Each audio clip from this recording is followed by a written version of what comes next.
tumekutana hapa Gogo Sekondari kwa ajili ya mafunzo ya utengenezaji wa magodoro ikiwa ni sehemu ya climate change campaign. Hii climate change campaign ilikuwa inafadhiliwa na UNICEF kupitia mradi wa EAGL. Sasa kumekuwa na changamoto kwamba mara nyingi mradi inakuja inatupa vitu vizuri, lakini miradi inapoondoka, inapofade out, kwa maana hiyo na yale mambo yanakuwa yanasimama. Kwa hiyo mkurugenzi mtendaji wa halmashauri ya wilaya Kasulu, ndugu CPA Francis Kafuku, yeye ameamua kuanza hatua za awali za kuhakikisha maendeleo endelevu ya mradi hata wafadhili wakiondoka.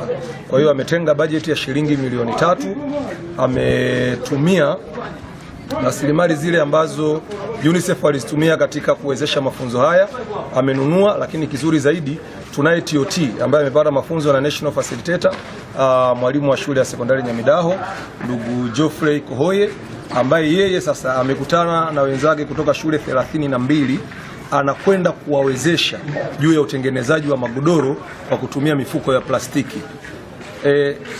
Zoezi hili linakwenda kutusaidia kuondoa taka na kutunza mazingira katika jamii yetu, hususan taka za plastiki. Kwa hiyo tunampongeza sana mkurugenzi mtendaji kwa hatua hii, kwa maana tunaamini sasa kwa maendeleo haya, hata ikija ikitokea wenzetu UNICEF wana phase out kwenye huu mradi, bado halmashauri ya wilaya Kasulu itaendelea kuendeleza yale mazuri ambayo mradi ulikuwa umeleta na kufanya tuendelee kupata manufaa.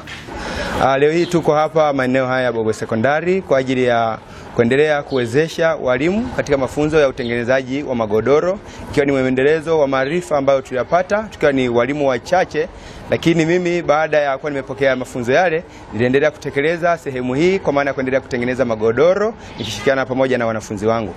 Basi kupitia ofisi ya mkurugenzi basi imeweza kumpendeza kuweza kuniteua na kunichagua mimi kuwa ni mmoja kati ya facilitators ambao naendelea kufacilitate walimu wenzangu kutoka shule mbalimbali za msingi na sekondari zilizoko ndani ya halmashauri ya wilaya Kasulu. Pokea vizuri habari za utengenezaji wa magodoro, na tunaendelea kuona kabisa kwamba huko tunakoenda kwenye shule zetu, knowledge hii ambayo kimsingi anaendelea kuifundisha, kuimpart kwa walimu hawa, itaendelea kuleta tija kwa walimu wetu, lakini pia kwa mazingira pamoja na halmashauri yetu, lakini pasipo kusahau taifa kwa ujumla. Nashukuru tumefika leo hapa kwa ajili ya kujifunza namna ya utunzaji wa mazingira kwa kupitia mifuko ya plastiki, namna ya kutengeneza magodoro. Tumepata elimu hii itaweza kutusaidia katika kufanya mambo mbalimbali. Cha kwanza, tutakwenda kutunza mazingira yetu, lakini pia tutaweza kutengeneza magodoro ambayo yatatusaidia mashuleni kwetu, lakini pamoja na kwenye jamii tunakoishi. Pia tunamshukuru sana mkurugenzi wetu wa Kasulu DC kwa kutoa posho kidogo kwa ajili ya kuendesha mafunzo haya.